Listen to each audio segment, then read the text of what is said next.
वृंदावन में एक स्थान है मदन टेर, और मदन टेर की दीवार जहां खत्म होती है, वहां से थोड़ा सा बस केवल 4 कदम आगे चलेंगे तो आज भी आपने देखा होगा एक कुएं की आकृति है, आधा कुआं बचा है, कुआं है। उस कुएं में एक बाबा रहते थे। भैया बाल्य अवस्था से वृंदावन का जब नाम सुन लिया तो वृंदावन के प्रति प्रीति जागी, और ऐसी प्रीति जागी वृंदावन आ गई। और जो भी वृंदावन आता है तो वृंदावन में आकर वो केवल और केवल नाम को गाने आता है। तो बाबा भी कहां रुके, किसके यहां रुके? मदन टेर के आगे ही वो आधा कुआं देखा तो उस कुएं में ही अपना त्रिपाल लगाकर उसी कुएं में सो जाते। वही साधु के लिए सबसे श्रेष्ठ जगह थी, और वहीं भजन करते। जब बाल अवस्था से अवस्था बढ़ने लगी, भजन चलता रहा, और जब वो 20-22 वर्ष की उम्र में आए तो अब महाराज, क्योंकि प्रारंभ में जब कोई भी भजन करता है तो भजन में विक्षेप तो होता ही है, भजन में मन लगेगा ही नहीं। प्रारंभिक कोई भी भजन करेगा तो भजन में मन लगेगा नहीं, लेकिन इन सब स्थितियों को जो पार कर जाता है, मन ना लगने पर भी जो भजन को नहीं छोड़ता, वही आगे भक्त बनता है। स्थितियां विपरीत हो जाती, कभी बारिश पड़ जाती तो गीले में ही सोना पड़ता, लेकिन राम भरोसे चलता रहा जीवन। और जब 20 वर्ष की आयु हो गई तो महाराज उस नाम से इतना प्रेम हो गया, भगवान नाम से इतना प्रेम हो गया, जैसे ही मुख से निकलता था श्री राधा तो आंखों से आंसू आ जाते, वाणी से निकलता श्री कृष्ण तो आंख स्वाभाविक बहने लग जाती थी, अपने आप आंखों में आंसू आ जाते थे। और ठाकुर जी के नाम को गाते गाते वियोग में इतने रोते थे कि उनकी आंखें ही रोने के कारण, अधिक रोने के कारण आंखें ही चली गई। तो लोग उन्हें कहते थे मदन टेर के अंधे बाबा, मदन टेर के अंधे बाबा, ऐसे उन्हें पुकारा करते थे। कई बार तो स्थितियां ऐसी होती थी कि नाम गाते गाते कि वहीं पड़ जाते थे। एक 2 दिन बाद चेतना टूटती थी, तब वापस आते।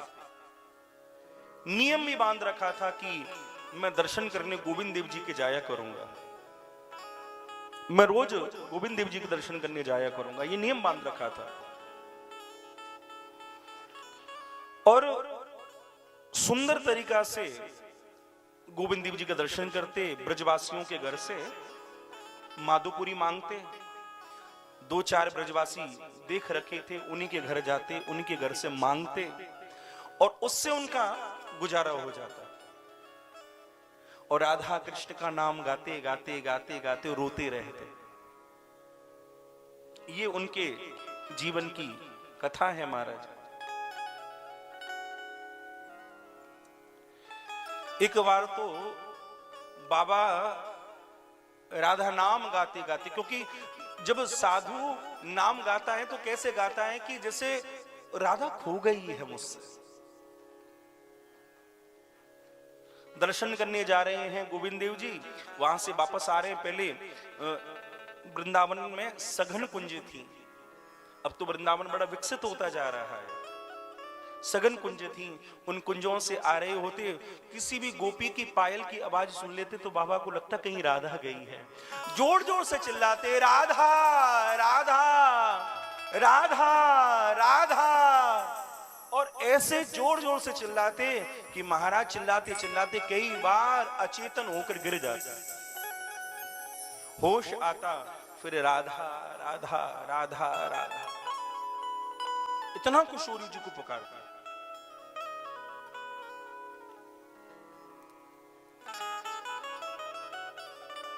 तो शरीर है, अवस्था है, और अवस्था चलती रहती है, बढ़ती रहती है। ब्रजवासियों के टुकड़े खा लिए, गोविंद देव जी का दर्शन कर लिया, खूब किशोरी जी को पुकार लिया, ऐसे जीवन चलता रहा। विषम से विषम परिस्थितियां आती, क्योंकि जब घर में ही रहते हैं तो घर में स्थितियां बदल जाती हैं, और बाहर कोई रोड पर रह रहा हो तो कैसी स्थितियां आएंगी। लेकिन केवल और केवल किशोरी जी के नाम के भरोसे जीवन बाबा का चलता। एक दिन बाबा सघन कुंज में बैठे बैठे रो रहे थे, और जब रो रहे थे तो आज क्या घटना घटी कि श्री किशोरी जी और श्री ठाकुर जी आज भ्रमण करने को निकले हैं, और राधा रानी ने बाबा को रोता हुआ देखा। और जब रोता हुआ देखा तो ठाकुर जी से कही कि देखो ये बहुत रोवे बाबा। बाबा कहे में कि तुम्हारो ही तो नाम गावे है। तो किशोरी जी बोली दर्शन तो आपके भी करवे जावे हैं, सुनो ऐसो करो या बाबा को हंसाई दो, तुम्हें बहुत रो रो है, अब जाए या को रोवा बंद करो या हंसाई दो तुम। तो भगवान पास गई बाबा के, और बाबा तो बोले बाबा तू क्यों रो रहा है। बाबा बोला जा रे जा अपना काम कर। अरे बाबा कहीं तू भूखो तो ना है, तू कहे तो तेरे लिए कहीं मैं छाछ ले आऊं। बाबा कह रो भगरो ना भगरो यहां से।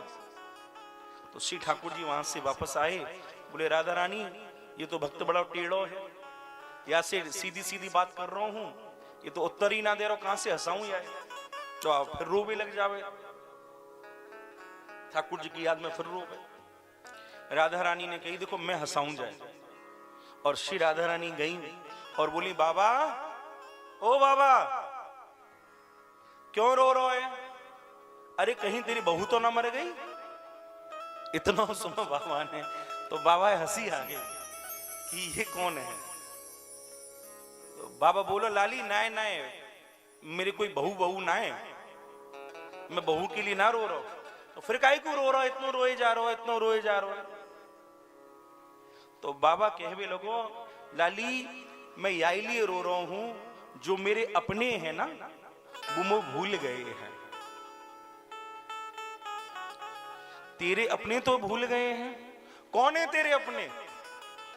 तो बाबा ने कही लाली या वृंदावन में मेरे अपने तो मेरे केवल बांके बिहारी है, मेरे अपने तो किशोरी जी हैं, वो मैं भूल गए हैं, मुझे दर्शन देवे नहीं आ मैं। और ये तो मुझे पता ही कि बांके बिहारी निष्ठुर हैं, ये तो मुझे पता ही कि बांके बिहारी निष्ठुर हैं, लेकिन वह बांके बिहारी के संग रह रह कर मेरी लाली राधा भी निष्ठुर है गई है, वो भी मुंह मिल में नहीं आवे। और जैसे ही सुनो राधा रानी ने अपना नाम तो बोली मैं और निष्ठुर, अरे मैं और निष्ठुर।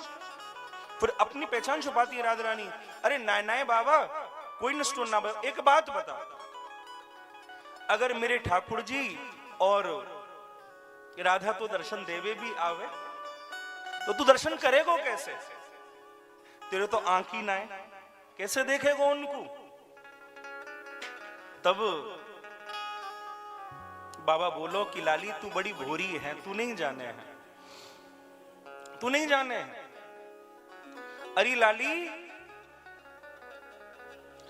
जब राधा रानी आएंगी ना, और वो जब अपने कर कमलंते मेरी आंखन को छुएंगी, वही क्षण मेरी आंखन में ज्योति आ जाएगी और मैं अपनी राधा रानी को देख पाऊंगा। इतनो ही सुनो, तुरंत किशोरी जी ने अपने कर कमल से बाबा की एक आंख पर हाथ फिरायो। मेरे बिहारी जी भी पीछे नहीं हटे भैया, बिहारी जी ने भी दूसरी आंख पर बाबा के हाथ लगायो। बाबा की आंखन की ज्योति आ गई और बाबा ने साक्षात मेरे बांके बिहारी और राधा रानी को दर्शन पायो है। साक्षात राधा रानी और बिहारी जी साथ बैठे हैं। बाबा ने दर्शन किया और दर्शन करते ही अचेत है कि बाबा गिर पड़ो, अचेत है कि गिर पड़ो बाबा। कहते हैं कि वो चेतना टूटी नहीं, अचेत होके बाबा गिर गए। वहां के लोग जा रहे तो लोगों ने देखो कि ये तो मदन टेर बारो अंधो बाबा है, तो बाबा को उठा के मदन टेर में ले गए। और वहीं राधा वल्लभ के गोस्वामी जन को पता लगो तो राधा वल्लभ के गोस्वामी जन वहां पहुंचे और पूछे कि बाबा तो कहा भयो, कहा भयो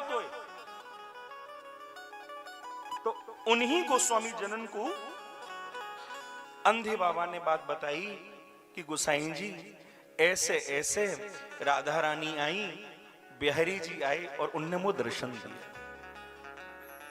ये बात बताई है, लेटे हुए हैं और बता रहे हैं। ये बात बताते जा रहे हैं कि गोसाई जी राधा रानी आई और बिहारी जी आए, उनने वो दर्शन दिए। वहीं क्या हो रहा है कि बाबा लेटो ही है गोसाई जी की गोद में और वहीं बाबा को राधा कृष्ण को दर्शन है रो। और बाबा बोलो गोसाई जी देखो, गोसाई जी देखो मेरे बिहारी जी मुंह लेवे आ गए, मुंह लेवे आ गए। बाबा ने भैया वहीं लेटे लेटे दोनों हाथ बिहारी जी की ओर बढ़ाए हैं। जैसे हाथ बढ़ाए तो मानो बिहारी जी ही उन्हें लेवे आए हो, और जब हाथ गिरे तो बाबा के प्राण भी चले गए। हाथ गिरे तो बाबा के प्राण भी चले गए। बंधुओं, अपने भक्त को दर्शन देने तो बिहारी जी जरूर आते हैं, अपने भक्त से मिलने तो बिहारी जी जरूर आते हैं। बस ये है कि हम कैसे उन्हें पुकार रहे हैं।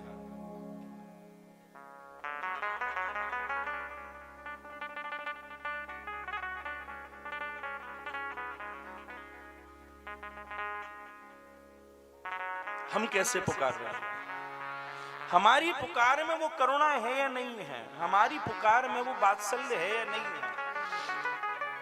इस प्रकार बाबा के ऊपर कृपा भई।